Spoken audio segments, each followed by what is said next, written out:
আমের জন্য কিন্তু রাস্তা বন্ধ, মানে কি অবস্থা একটা দেখতে পাচ্ছি। এই বছর যা আমের ফলন হয়েছে ইতিহাস। তারপর কিন্তু ওজন করে এক এক ঝুড়ি কিন্তু এই গাড়িতে তুলে দেওয়া হচ্ছে। এই যে কেবল একটা কথা শুনলাম এখান থেকে দাঁড়িয়ে বললে তোমার গাড়ি 100টা গাড়ির পরে, তাই এটা কি এতটা বড়ই লাইন? হ্যাঁ, এতটা বড়ই লাইন।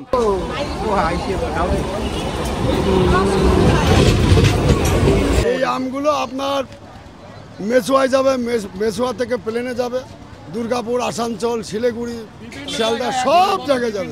গাড়ি কোথা দিয়ে বেরোবে, কিভাবে রাস্তা ক্লিয়ার হবে, কোনো কিছুই কিন্তু বোঝা সম্ভব হচ্ছে না। আর এই আমগুলো যাচ্ছে কোথায়? এই আম তোমার ওই উত্তরবঙ্গে যাচ্ছে, ধরো ওই আসাম যাচ্ছে, ত্রিপুরা যাচ্ছে। মাছ দিয়ার আম একবার খেলি মালদার আম ছোবে না, হবে না, এটা থাকলে ওটাকে খাবে না। আজকে আমি চলে আসলাম পশ্চিমবঙ্গের বৃহত্তম মার্কেট। কি মার্কেট? আম মার্কেট।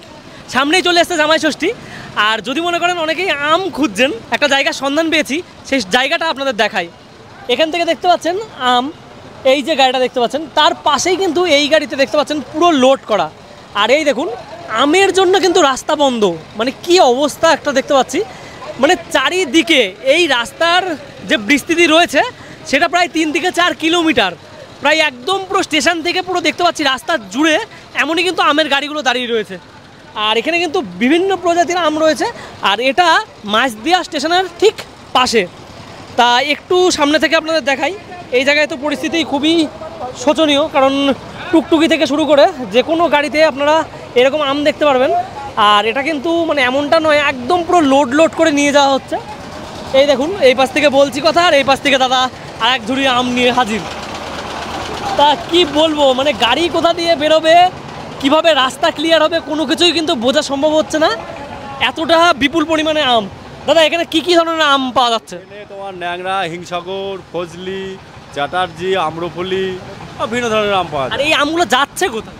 এই আম তোমার ওই উত্তরবঙ্গে যাচ্ছে, ধরো ওই আসাম যাচ্ছে, ত্রিপুরা যাচ্ছে, কুচবিহার যাচ্ছে, আমাদের মালদাও যাচ্ছে। এই জায়গা থেকেই সমস্ত কিছু।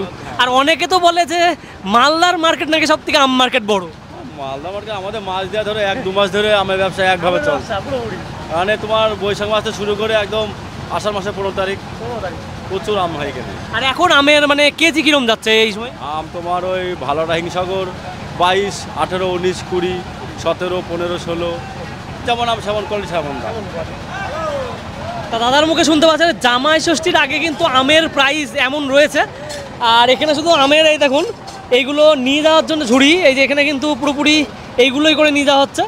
আর যদি এই প্রান্ত থেকে দেখাই, এই প্রান্তের কিন্তু একদম লাস্ট মাথাটা যেটা রয়েছে সেই প্রান্তেও কিন্তু একটা গাড়ি রয়েছে। আরও যদি আমি হাঁটতে হাঁটতে যাই তাহলে কিন্তু এর শেষ কোথায় হবে আমার ঠিক জানা নেই। আর এই জায়গাটা শেষও কিন্তু ঠিক দেখতে পেলাম।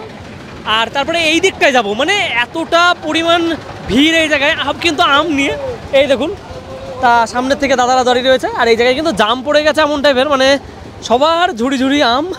আর এখানে তো দাদা তো টোটোকে মডিফাই করে খুলেই নিয়েছে পুরোপুরি। পরপর গাড়িতে কিন্তু এরকম আম রেখে দেওয়া রয়েছে। আর ঠিক এই যে দেখতে পাচ্ছেন স্টেশন, মাছদিয়া স্টেশন, এই রাস্তাটা দিয়ে গেলেই একদম স্টেশনের বাইরেই কিন্তু এতটা বড় মার্কেট। তা এইখানে তো স্টক রয়েছেই। আর সামনে দেখায় একটা দোকান রয়েছে, এই দেখুন পুরোপুরি আমের ঢের, সামনে একটা দাঁড়িপাল্লা রাখা আছে। আর আম কিন্তু এরকম ছড়িয়ে ছিটিয়ে রাখা। এই জায়গা থেকে যত এগোচ্ছি মানুষের মুখে হয় আম নিয়ে কিছু কথা, নাই আমের দাম নিয়ে কথা, কোথায় এক্সপোর্ট করব সেই নিয়ে কথা। তা কন্টিনিউ কিন্তু মানে এরকম ধরনের কথাই কিন্তু এখানে শুনতে পাচ্ছি, মানে আম ছাড়া কোনো গল্প নেই। আর এখনকার মানে এদের যা বাজার, এরা বলতে যাচ্ছে মাছদিয়া বলে আস্তে আস্তে মালদাকেও ছাপিয়ে গেছে। সত্যিই তাই, কারণ আমের যা স্টক দেখতে পাচ্ছি এই জায়গাটাই, মানে মোটামুটি বলতে গেলে এটাই পশ্চিমবঙ্গের সবচেয়ে বৃহত্তর আমের মার্কেট। তা অনেক দিন আগে থেকেই কিন্তু এরকম আম পাড়া শুরু হয়ে যায়। আর দেখতে পাচ্ছেন এইগুলো কিন্তু দোকান, তাতে কিন্তু এরকম ঝুড়ি আম রাখা রয়েছে। আর এখানে দেখুন পরপর। আর যদি মনে করেন যে আমের কোয়ালিটি, সেটা কিন্তু অনেকটাই বড় আর ফ্রেশ কোয়ালিটির আম। তা এই জায়গায় দেখতে পাচ্ছেন এই পাশে রয়েছে, আর ঠিক এই দিকেও দেখতে পাচ্ছেন পরপর কিন্তু এরকম আম রয়েছে। আর দাদা ওই পাশে যাচ্ছে স্টেশনের পাশ দিয়ে এরকম লাইন দিয়ে আম। আর অনেকেই তো বলবে আড়তে তো আম দাদা থাকবেই, কিন্তু এইখানে আড়তটা একটা আলাদা লেভেলে। কারণ এখানে যদি বলেন এই দেখেন, তা এই যে দেখতে পাচ্ছেন তা সমস্ত আড়তে কিন্তু আম রয়েছে, কিন্তু এই জায়গায় যদি আমি আলাদা কোয়ালিটি বলি, ব্যাপারটা হচ্ছে এইখান থেকে এতটা পরিমাণে ভিড়, মানে এই যে দাদা দেখতে পাচ্ছেন মাথায় করে নিয়ে যাচ্ছে, আর পরপর সব দিকে কিন্তু এরকম রয়েছে। তা এই জায়গাটায় দাদা দাঁড়িয়ে রয়েছে, এই দাদাটা। তা দাদার গাড়ি কোথায় রয়েছে? প্রায় বলে 100 থেকে 100 গাড়ির পরে রয়েছে দাদার গাড়ি। 100 গাড়ি মানে এখান থেকে কতটা দূর যেতে পারে বুঝতে পারছেন। মানে পরপর গাড়ি এতটাই রয়েছে, মানে নিজের গাড়ি খুঁজে পাওয়া মুশকিল, অনেক দূর, প্রচুর দূর অবধি। আমরা একটু আগে ওই যারা চেনেন তাদের জন্য বলি যে দাদা 2 বোনের বিরিয়ানি, তা সেখানে কিন্তু দেখলাম সেখানেও লাইন। তা সেই লাইন থেকেই কিন্তু পুরোপুরি রাস্তা জুড়েই কিন্তু এরকম গাড়িগুলো দাঁড়িয়ে রয়েছে। এই যে কেবল একটা কথা শুনলাম এখান থেকে দাঁড়িয়ে বললে তোমার গাড়ি 100টা গাড়ির পরে, তাই এটা কি এতটা বড়ই লাইন? হ্যাঁ, এতটা বড়ই লাইন, একদম এখান থেকে বলখেলা মাঠ অব্দি।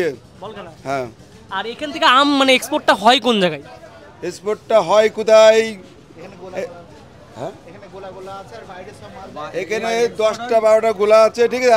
এই আম যাচ্ছে পুরো দিল্লি আর বোম্বাই। ও, সব দিকেই মোটামুটি এক্সপোর্ট হচ্ছে, তাই তো? যাচ্ছে, তাই তো, কুচবিহার যাচ্ছে। আচ্ছা, এই আমগুলো মানে শুরু হয় পাড়া কবে থেকে? মানে পুরো পয়লা বৈশাখের 10 তারিখ 15 তারিখ এরকম। আর এখন কিলো কত করে যাচ্ছে? কিলো এখন কালকে বাজার মোটামুটি ভালো ছিল, আজকে বাজার খুবই একটু কম। কালকে 20-22 গিয়েছে, আজকে 15-16 এরকম যাচ্ছে। আর চারিদিকে শুনতে পাচ্ছে যে এইবার নাকি সবচেয়ে বেশি আম মানে হয়েছে। আম এবারটা বর্তমানে হয়েছে কেন? এবার ঝড় একটু কম আছে বলে, ঝড় হয়নি, ওই জন্য আমটা বেশি আছে। এই যে দাদা রয়েছে আর এক দাদা, তার সঙ্গে একটু কথা বলিনি। তা আম সম্বন্ধে একটু বলো, এই জায়গা সম্বন্ধে আইডিয়া তো খুব বেশি নেই, তা তুমি বলো একটু, স্থানীয় বাসিন্দা তোমরা। আমি স্থানীয় বাসিন্দা প্লাস আড়তদার প্লাস চাষি।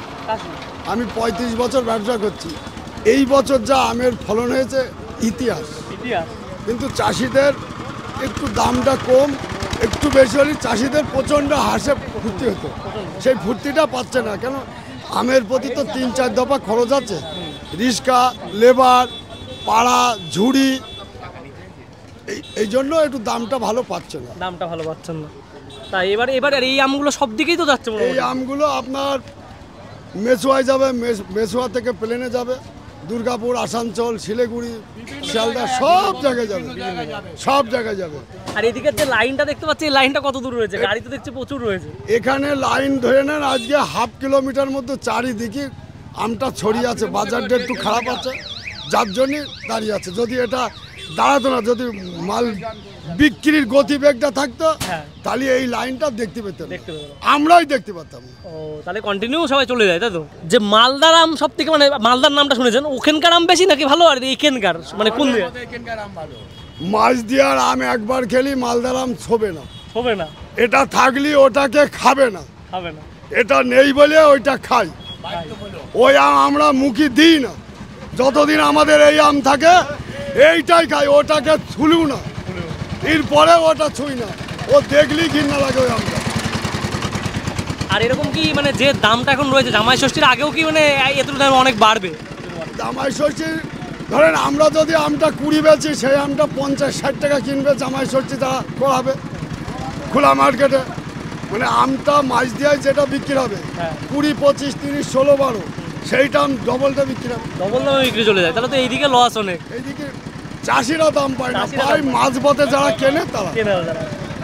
এইদিকে দেখে এসছি পিছনটা, এবার সামনের দিকে একটু এগোই। তা দাদার মুখে শুনলেন দাদা কি বলছে চারিপাশে। এই দেখুন আমগুলো দেখুন কতটা সুন্দর। তা দাদা কিন্তু ঠিকই বলেছে, আমের যে সাইজ আর আমের যে কোয়ালিটি সেটা কিন্তু অনেকটা ভালো। এতক্ষণ মার্কেটে ছিলাম, আর মার্কেট থেকে চলে আসলাম মাছদিয়া স্টেশনের একদম সামনে। আর এই জায়গায় দেখতে পাচ্ছেন এই যে ঝুড়ি, তা এই ঝুড়িগুলো পরপর কিন্তু আমের জন্য রেডি হচ্ছে। তা দাদা কি ঝুড়ি বিক্রি করছো নাকি? কত করে ঝুড়ি? ঝুড়ি সব রকম দামের আছে, তোমার 250 টাকা আছে, 220 টাকা আছে, 40 টাকা আছে। সব বড়গুলোর দাম কত? বড়গুলো বড়গুলো হয়তো 250 টাকা। 250 টাকা। হ্যাঁ। এর আগে আমি ভাবছিলাম হয়তো তুমি রেখে দিয়েছো, হয়তো এখান থেকে বিক্রি এখন আমরা বিক্রি করছি। হ্যাঁ, মানে দাম এর আগে আরো হয়েছিল 300 টাকা করে, তা এখন একটু দাম কমেছে, আমটা একটু আমদানি কম হচ্ছে, এখন একটু দাম কম হচ্ছে। হ্যাঁ। তো দাদার কাছে কিন্তু বিপুল পরিমাণে এরকম ঝুড়ি রয়েছে একদম স্টেশনের পাশেই, তার জন্য দাদা এরকম দেখছি। আমি বলছি মানে এই জায়গার থেকে হয়তো এক্সপোর্ট করে বলে হয়তো নিয়ে আসা হয়েছে। তা না, দাদা ঝুড়ির দাম দিয়ে বিক্রি করছে। আর এখান থেকে কিন্তু অনেক মানুষ নিচ্ছে, আম লোড করছে, আর কলাও কিন্তু লোড হয় এখান থেকে। কিন্তু এখন আমের ছড়াছড়ি দেখছে দুপাশ দিয়ে। তা কি বলবো আর, মাছ দিয়ে এসে একটা আলাদা রকম ব্যাপার পেলাম। কারণ আড়ত অনেক জায়গায় দেখেছি, কিন্তু এই জায়গায় যে আড়তের ব্যাপারটা, মানে আমের ব্যাপারটা, এরকম আম কিন্তু কোনো জায়গায় দেখিনি। এই যে ভ্যানে করে আসছে সেগুলো কিন্তু এরকম ঝুড়ি ঝুড়ি করে গাড়িতে লোড করা হচ্ছে। আর এরকম দেখতে পাচ্ছেন এই আমগুলোকে যে খবরের কাগজ দিয়ে এরকম র্যাকে র্যাকে করে সাজানো হচ্ছে। তাই এই যে দাদাটা বসে আছে ওজন মেশিনের উপর, তারপর কিন্তু ওজন করে এক এক ঝুড়ি কিন্তু এই গাড়িতে তুলে দেওয়া হচ্ছে। আর তারপর এই যে প্লাস্টিক রয়েছে বড় পলিথিন, তো এটা দিয়ে কিন্তু ফুল লোড করে দেওয়া হবে। আর গাড়িগুলো কিন্তু এখান থেকে দূর দূরান্তে অন্যান্য রাজ্যের জায়গায় বেরিয়ে যাবে। তা আপনারা অনেকেই হয়তো দূর দূরান্ত থেকে দেখেন, আম খান, তা আমের যে এক্সপোর্টের ব্যাপারটা, তা সেই জিনিসটাই কিন্তু মাথায় রাখবেন, কারণ এই সব দিক থেকে সব থেকে বেশি হয়। আমি এটাও জানি গেদে বনগা এইসব লাইনে সব থেকে সবজি থেকে শুরু করে সব কিছু বেশি হয়, কারণ মাঠঘাট এলাকা অনেক বেশি। তো তা এমনটা নয় যে অন্য দিক থেকে আসে, সবই কিন্তু এখানকার জিনিস। বেসিক্যালি এই ধরনের ভিডিও কিন্তু চ্যানেলে আসে না, তবু দেখালাম কারণ আমাদের বাড়ির কাছে একদমই তা মাছদিয়ার বুকে এত পরিমাণে আম কিন্তু এবার এক্সপোর্ট হচ্ছে। আর এটা অনেকটাই বড় মার্কেট। তা যারা জানতেন না তারা জেনে নিন এই ভিডিওটার মাধ্যমে, তার জন্য কিন্তু করা। আর সত্যি বলতে আমি এইভাবে এত আম কখনো এক্সপোর্ট হতে দেখিনি সামনে থেকে। তা চলো, ভালো লাগলে ভিডিওটা লাইক কমেন্ট শেয়ার করে দিও। আর এইটুকুনি ভিডিওটা এন্ড করছি, চলো টাটা আজকে।